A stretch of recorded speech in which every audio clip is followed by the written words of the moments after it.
True courage felt hollow, until I fought side by side with humans Part 1.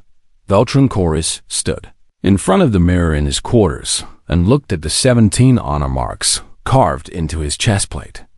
Each mark told a story. Each mark represented a battle won, an enemy killed, a moment when others called him brave. His commanders praised him. Young warriors wanted to be like him. The Silthery military held him up as an example of what a true soldier should be. But Veltron felt nothing when he looked at those marks. They were just lines in metal. They meant nothing to him.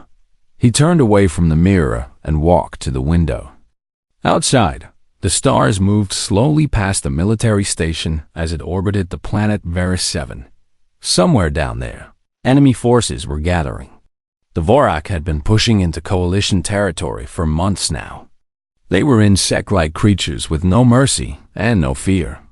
They killed everything in their path. Veltron had fought them before. He had killed dozens of them. He had never once felt afraid. That was his secret. That was the thing that made him feel like a fraud every single day. The Silthery were different from other species. Their brains processed emotions slowly. Fear, joy, anger. These things came to them only after the danger had passed. In the middle of a battle, Veltron felt nothing. His body moved, his weapons fired, his enemies fell. Only later, sometimes hours later, would the fear arrive. By then, it was useless. By then, he was already safe. Other species called him fearless. They said he was the bravest warrior they had ever seen. But Veltron knew the truth. He was not brave. He simply could not feel fear when it mattered. And to him, that was not courage. That was just biology. True courage, he believed, meant feeling fear and fighting anyway. True courage meant your hands shook and your heart raced and every part of you wanted to run. But you stayed. You fought. You won. Veltron had never done that. He had never felt the weight of real fear in the moment of danger. His 17 honor marks were lies. The door to his quarters opened with a soft sound. Commander Theros Kell stepped inside. He was an older Silthery, his scales faded to gray, his eyes sharp with years of experience. "Veltron Chorus," the commander said. "I have new orders for you." Veltron straightened his back and waited. "The coalition has assigned joint forces to defend the frontier colonies from the Vorak advance," Theros continued. "You are being sent to serve with a human unit. You will act as liaison between our forces and theirs." Veltron blinked. "Humans, Commander?" "Yes. Lieutenant Daniel Perry leads a squad on Varus 7C. You will report to him directly." Veltron did not hide his confusion. "Sir, I am a frontline combat specialist. Why am I being assigned to work with humans? They are known for being emotional, unstable. They feel everything too strongly. How can they be effective soldiers?" Tyra studied him for a long moment. "That is exactly why you are going. The High Command wants to understand how humans fight. They want to know why, despite all their emotional weakness, they keep winning battles that should destroy them. You will observe. You will learn. You will report." Veltron wanted to argue, but he knew better. Orders were orders. "When do I leave?" he asked. "Now. Your transport is waiting." Veltron gathered his weapons and his armor. He took one last look at his quarters, at the mirror, where he had stood so many times feeling empty. Then he walked out and headed for the transport bay. The ship was small and fast. It would take him to the jungle moon of Varus 7C in less than an hour. As he sat in his seat and watched the station grow smaller through the window, he thought about what he knew of humans. They came from a planet called Earth. It was a harsh world, full of predators and poison and natural disasters. Humans had not evolved to be the strongest or the fastest. They had survived through stubbornness and teamwork and a refusal to die. When they should have died, they were also famous for their emotions, Humans laughed and cried and screamed. They felt fear openly, sometimes freezing in terror during combat. Other species mocked them for this. How could creatures so afraid ever hope to be warriors? And yet humans had fought their way to the stars. They had joined the Galactic Coalition and earned respect through blood and sacrifice. They did not have the best technology or the strongest bodies. But somehow, they kept winning. Veltrin did not understand it. He did not want to understand it. He saw this assignment as a waste of his skills. He was a warrior, not a babysitter for emotional aliens, who could not control their own fear responses. The transport dropped through the atmosphere of Varus 7C. Veltrin looked out at the endless jungle below, green and thick and full of danger. Somewhere in that jungle, Dvorak were waiting. And somewhere in that jungle, a group of terrified humans were preparing to fight them. He shook his head. This was going to be a long assignment. The transport landed on a rough platform cut into the jungle. Veltrin stepped out into the hot, wet air and looked around. The human base was not what he expected. There were no perfect formations, no soldiers standing at attention. Instead, he saw humans sitting in groups, talking and laughing. Someone was playing music from a small device. Two soldiers were arm wrestling while others cheered them on.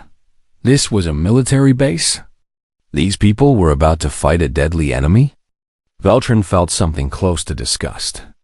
These humans had no discipline. They had no focus. They acted like the war was some kind of game. A human approached him. He was average height, with brown skin and tired eyes. He walked with the easy confidence of someone who had seen too many battles to count. "You must be Veltrin Chorus," the human said. "I am Lieutenant Daniel Perry. Welcome to the unit." Veltrin nodded stiffly. "Lieutenant, I am here to serve as liaison." Daniel smiled. "Good. We can use all the help we can get." He gestured toward the base. "Come on. I will introduce you to the team. Try not to judge us too quickly. We might surprise you." Veltrin doubted that very much. But he followed the human into the base, already counting the days until this assignment would end.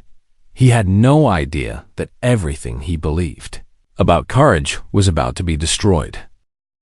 True courage felt hollow until I fought side by side with humans Part 2. The first thing Veltrin noticed about the human squad was how much they talked. They never stopped talking. They talked during meals, during equipment checks, during training exercises. They talked about their homes, their families, their hopes. Nothing was private. Nothing was hidden. It made Veltrin uncomfortable. Lieutenant Daniel Perry introduced him to the team one by one. Sergeant Maya Collins was the combat medic. She was a tall woman with dark hair and steady hands. She smiled at Veltrin and welcomed him without any formality. Corporal Nathan Brooks was the demolitions expert. He had red hair and a face full of freckles, and he made a joke within the first 10 seconds of meeting Veltrin. Something about how aliens always looked so serious. Then there was Private Elena Vance. She was young, maybe 20 Earth years old. Her hand shook slightly when she shook Veltrin's hand. Her eyes moved constantly, watching everything, afraid of everything. "First deployment," Daniel explained quietly after Elena walked away. "She is scared, but she volunteered to be here." Veltrin watched the young human go. Why would someone who was so obviously afraid volunteer for combat? Daniel shrugged. "Because she believes in something bigger than her fear. That is why most of us are here." Veltrin did not understand. Among the Sylphari, showing fear was weakness. Soldiers who showed fear were removed from frontline duty. They were considered unreliable. How could these humans function when their fear was so visible, so constant? Over the next 2 days, Veltrin observed the squad closely. He watched them train. He watched them prepare for the mission ahead. And what he saw confused him more and more. During target practice, Elena's hands trembled badly. Her breath came fast and shallow. By Silvery standards, she was completely compromised, unfit for any serious operation. But when she raised her weapon and fired, she hit every target. Perfect shots. One after another. Her body was afraid. But her skills were sharp. Nathan made jokes constantly. He joked about the enemy. He joked about dying. He joked about everything. At first, Veltrin thought this meant he did not take the war seriously. But then he saw Nathan spend 3 hours carefully checking every piece of equipment, making sure nothing would fail when lives depended on it. The jokes were not carelessness. They were armor. Maya was the most interesting.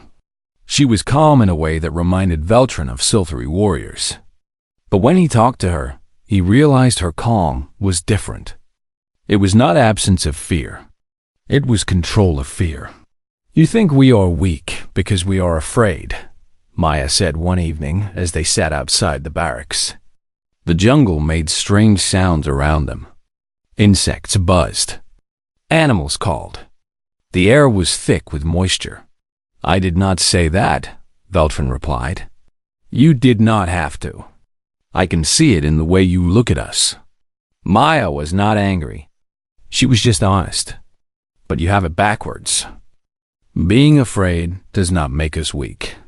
Admitting we are afraid is what makes us strong." Veltrin tilted his head. "Explain." "Fear is information," Maya said. "It tells you that something dangerous is coming. If you ignore it, you make mistakes. If you deny it, you lie to yourself. But if you accept it, if you say, 'Yes, I am afraid,' then you can deal with it. You can use it. Use fear?" "How?" Maya smiled. "Fear tells you what matters. If you are afraid to lose something, that thing is important to you. If you are afraid to die, that means you have something to live for." She looked up at the stars visible through a gap in the jungle canopy. "Every human soldier on this base is afraid.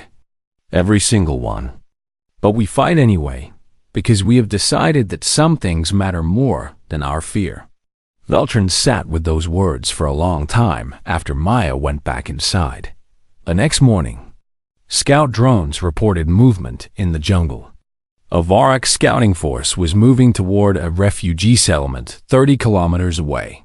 1,500 civilians, mostly elderly and children. The Vorak would kill them all. Daniel gathered the squad. His face was serious.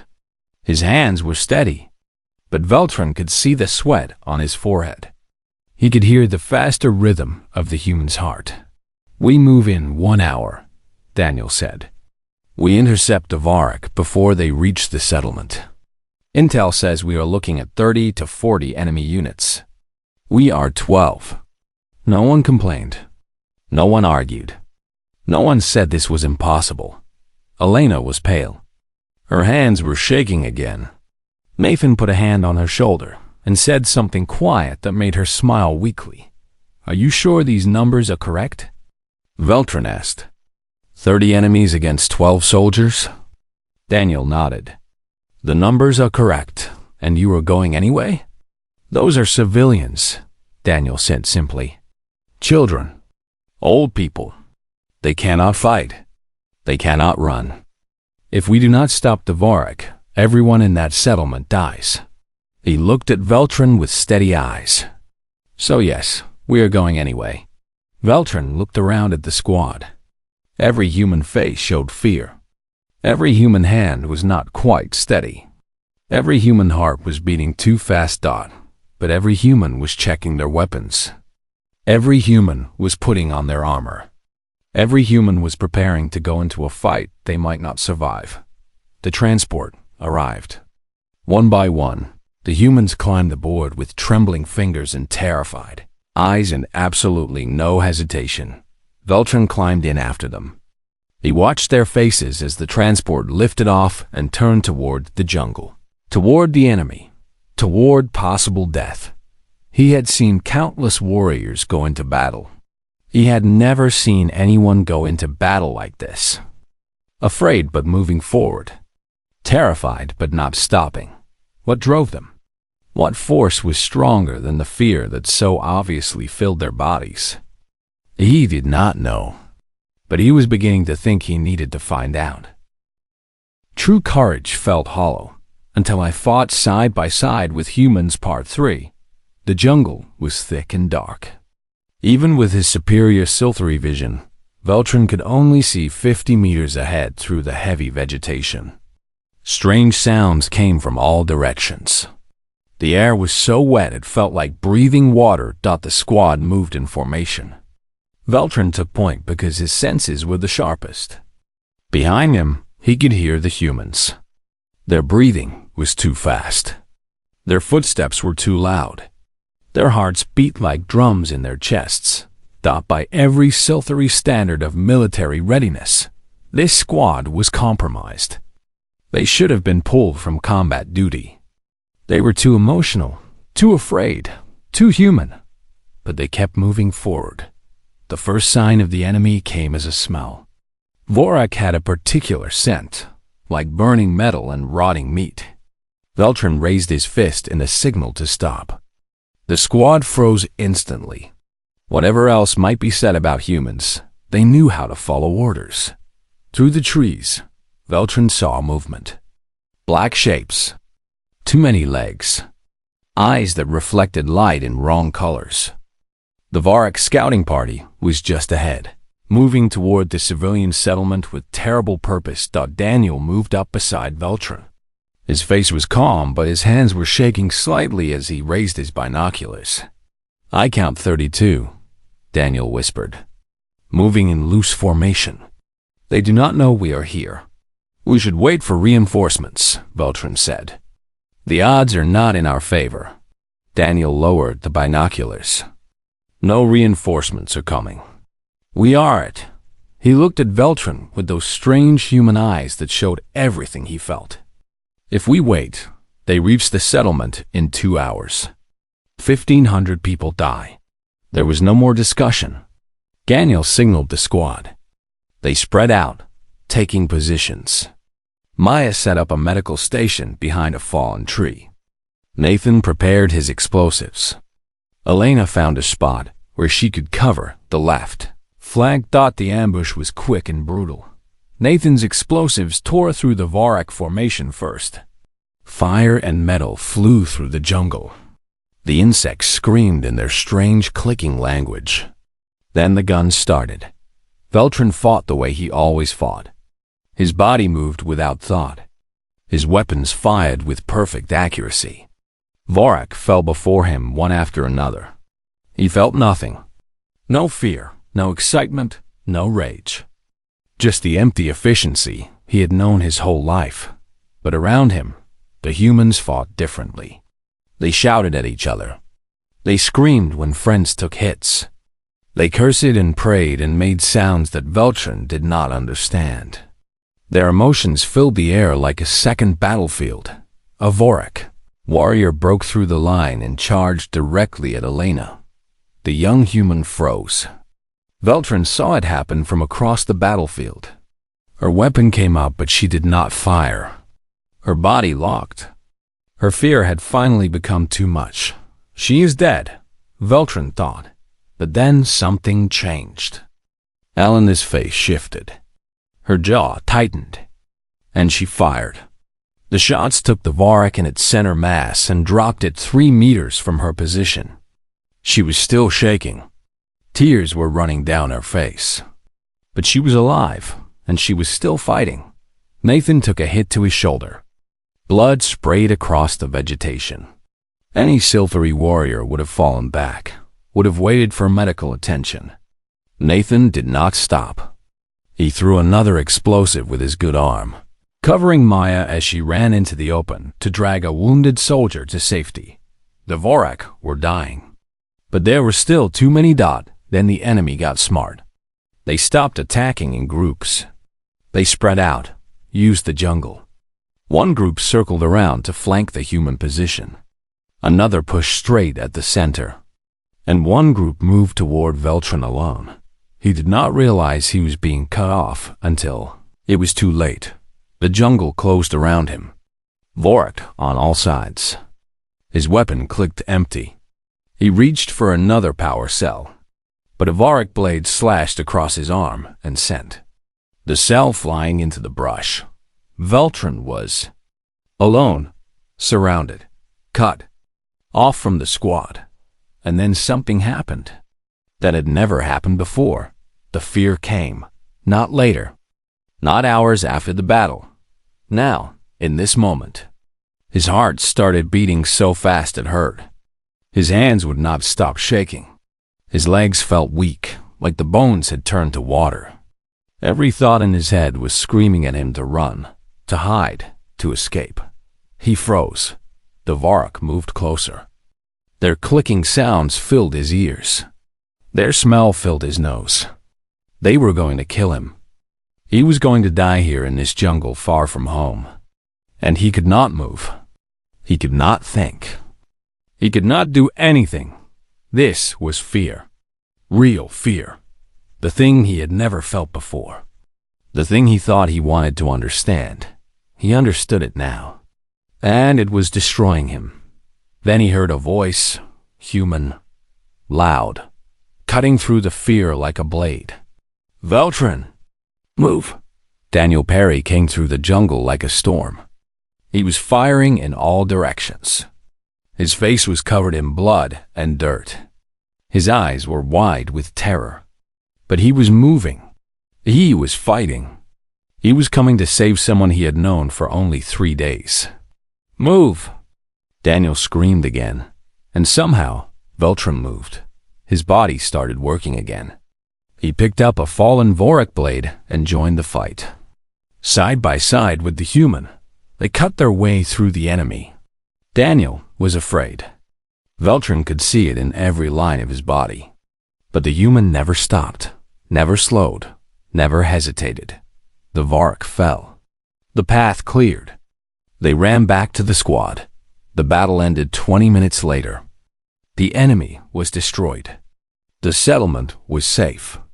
The humans sat among the bodies and the blood, exhausted and hurt and alive. Vel Turan sat in the mud with his back against a tree. His hands were still shaking. His hearts were still racing. The fear was fading now, slowly, but it had changed something inside him. He looked at Daniel, who was helping Maya bandage wounds.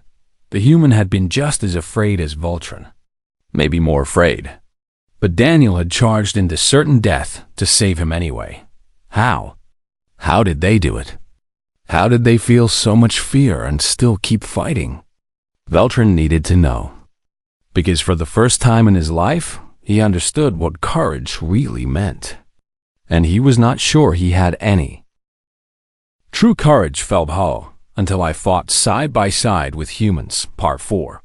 The medical tent smelled like blood and disinfectant.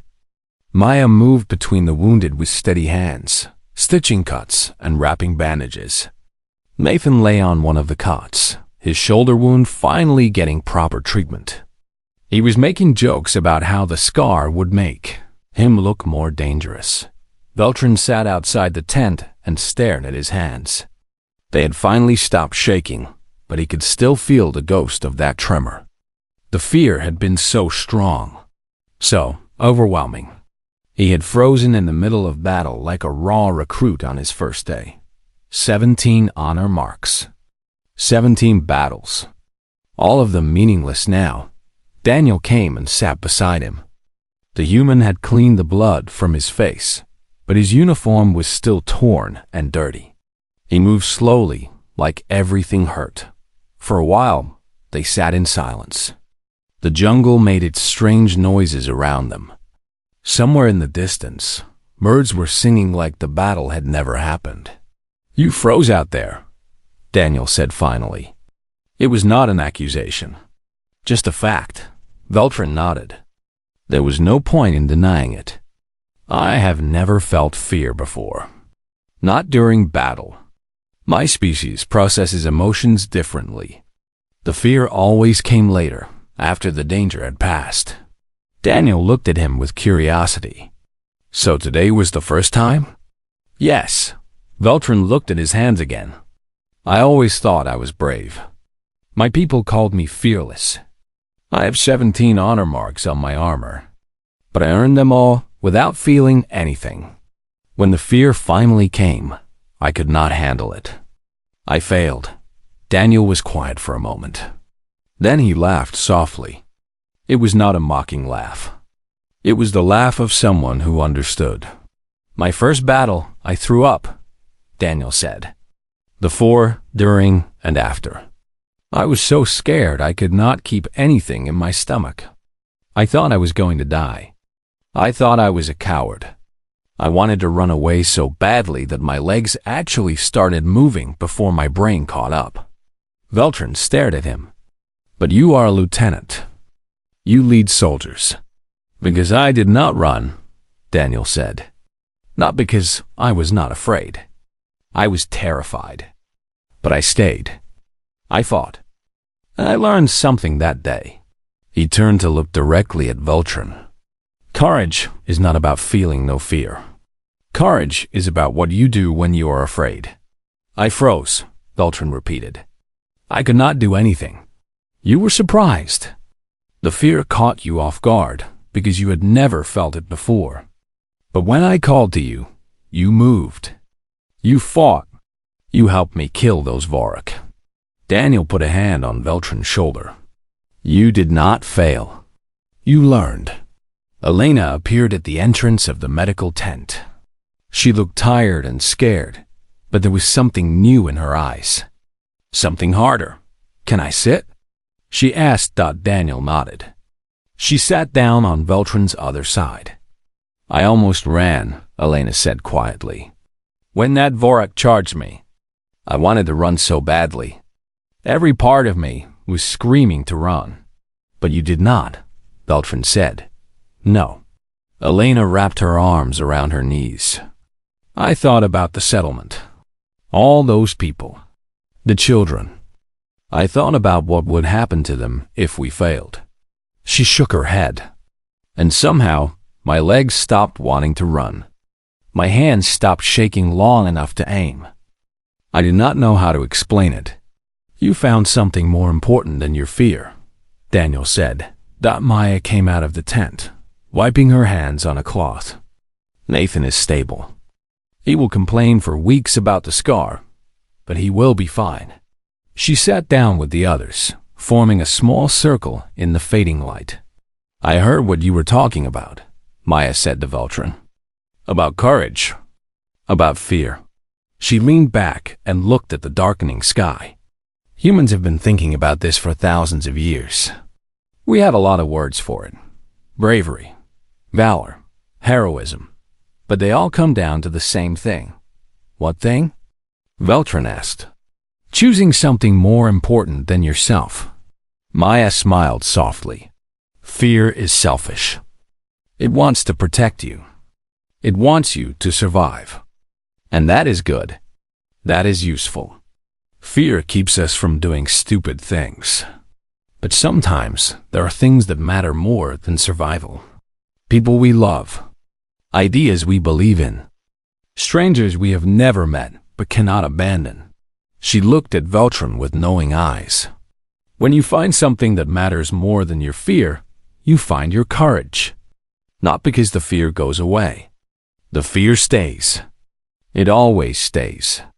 But you act anyway, because you have made a choice. The words settled into Veltrin's mind like stones dropping into deep water. All his life, he had thought courage meant feeling no fear. He had believed his 17 honor marks were worthless because they had cost him nothing. No fear meant no bravery. No struggle meant no victory. But now he understood. The humans felt fear in every battle. They felt it deeply and constantly. And they fought anyway. Not because they were fearless, but because they had found things worth being afraid for. Commander Thyrus had asked him to learn how humans fight. Now he knew. They fought with their hearts as much as their weapons. They fought for each other and for strangers and for ideas bigger than themselves. They felt every moment of terror and kept moving forward. That was courage. Real courage. The kind Veltrin had never known. A communication drone landed nearby. Daniel walked over and retrieved the message. When he came back, his face was grim. Intelligence reports a massive Varak assault force heading for the main refugee camp. 500 enemy units. Maybe more. He looked at his tired, wounded squad. Coalition reinforcements are 12 hours away. Command is offering us extraction. Fund is offering us extraction. We can leave now and let the reinforcements handle it. How many people in the camp? Maya asked. 6,000. And the Varak will arrive in? 4 hours. Silence fell over the group. 6,000 civilians. 4 hours until the enemy arrived. 12 hours until help came. The math was simple. If they left, everyone in that camp would die. Daniel did not give orders. He asked a question instead. What do you want to do? One by one, the humans answered. Nathan from his cot. Maya standing in the doorway. Elena with her trembling hands and hard eyes. Every single one of them chose to stay and fight. Then they all looked at Veltran. His hands were shaking again. His heart beat fast. The fear was back, whispering in his mind that this was suicide, that they could not win, that he should take the extraction and survive. But he thought about the 6,000 people in that camp. He thought about children hiding in shelters. He thought about Daniel charging through Varak to save him. He thought about what Maya had said. Sometimes there are things that matter more than survival. I stay, Veltran said. And for the first time in his life, those words cost him something. The fear did not go away. But he had made his choice. True courage felt hollow until I fought side by side with humans. Part 5. The refugee camp sat in a valley surrounded by low hills. It was not designed for defense. It was designed to hold scared people until transport ships could take them somewhere safe. Now it would become a battlefield. Veltran worked beside the humans to build defensive positions. His silvery strength let him move heavy equipment that would take 3 humans to lift. He dug trenches. He set up barriers. He did everything he could to give them a chance. The fear never left him. It sat in his chest like a cold weight. But he kept working because the humans kept working. If they could carry that weight and still move forward, so could he. The civilians were evacuated to the center of the camp. 6,000 people crowded into buildings that were never meant to hold so many. Children cried. Parents tried to comfort them. Old people sat quietly and waited. Elena was assigned to help with the evacuation. Veltran watched her move among the civilians, her face calm even though he knew she was terrified. She held the hands of frightened children. She helped elderly people find seats. She became what they needed her to be. How did humans do this? How did they set aside their own fear to care for others? Nathan refused to stay in the medical tent. His shoulder was wrapped in thick bandages, but he insisted on joining the defensive line. Maya tried to argue with him. He just smiled and said someone had to watch her back. Daniel gathered the squad for a final briefing. There were only 11 of them now. 11 soldiers against 500 enemies. The math was impossible. We cannot win this fight, Daniel said. His voice was steady, but Veltran could see the fear in his eyes. We all know that. What we can do is buy time. Every minute we hold them is another minute for those civilians. Every hour we survive is another hour closer to reinforcements. He looked at each member of his squad. I am not going to lie to you. Some of us will not survive this. Maybe none of us will. But if we run, 6,000 people die. Children die. So we are not running. No one argued. No one complained. The humans just checked their weapons and took their positions. Dawn came slowly. The jungle was quiet. Too quiet. Then the Varak appeared on the hills surrounding the valley. Hundreds of them. Black shapes moving through the trees like shadows come to life. The first wave hit the western barrier. Veltrin was there with Daniel and Nathan. The Vorak came in a flood of claws and teeth and clicking screams. They climbed over each other in their hunger to reach the defenders. Veltrin fought. His weapons fired until they overheated. He picked up fallen guns and kept shooting. The fear was constant now, a screaming voice in his head telling him to run. But he looked at Daniel beside him, face covered in sweat and blood, and he stayed. Nathan threw explosives with his good arm. Each blast took out groups of enemies. But there were always more. Always more.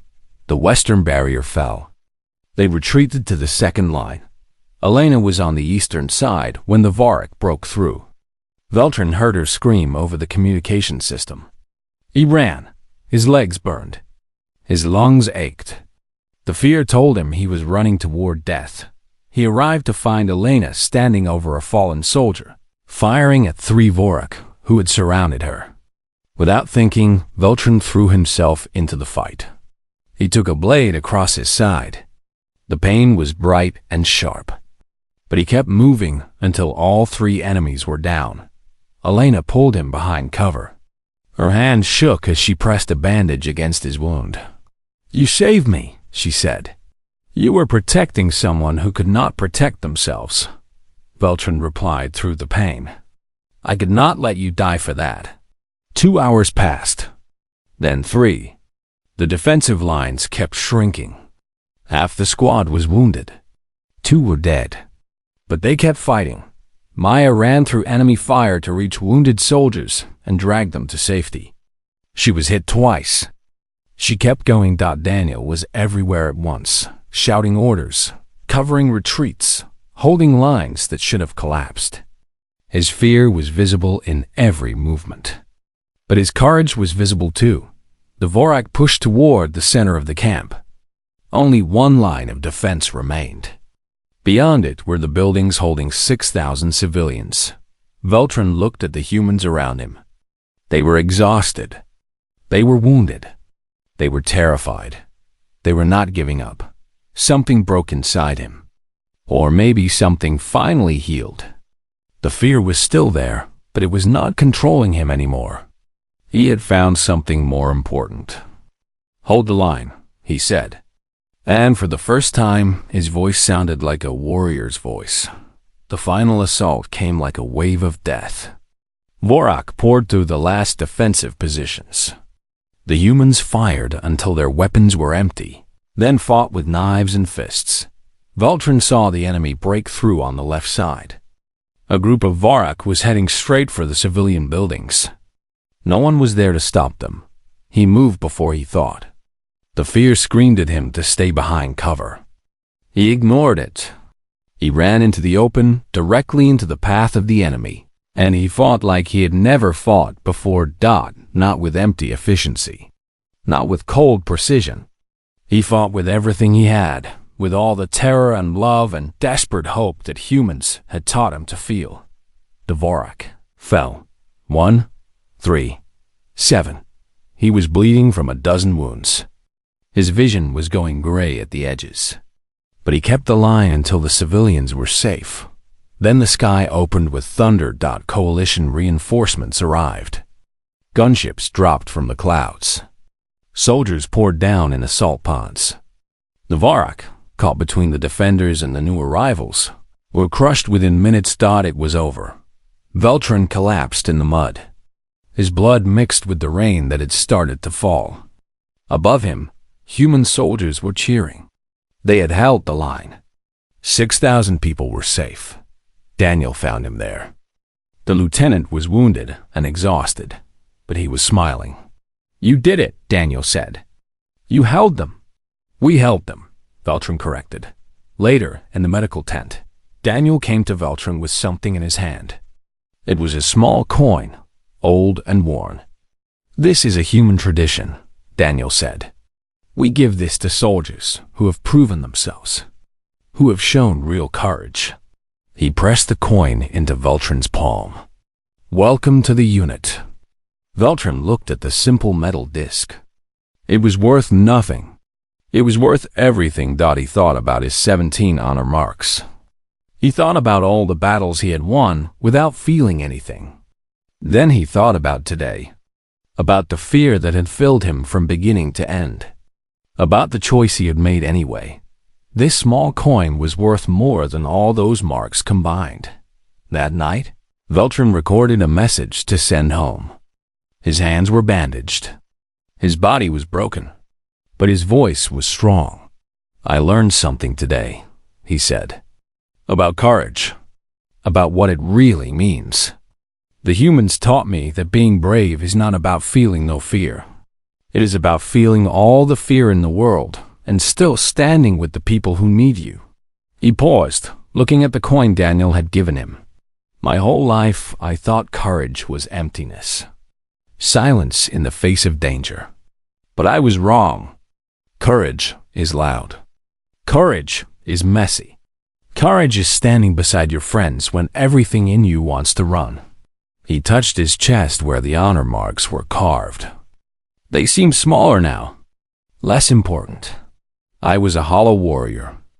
Now I am something else, something better. He smiled, and for the first time, the smile reached his eyes. "I fought side by side with humans. I finally understand what it means to be truly brave." The message ended. The rain kept falling, and somewhere in the universe, a silvery warrior looked at a simple human coin and felt, for the first time in his life, like he had earned his courage.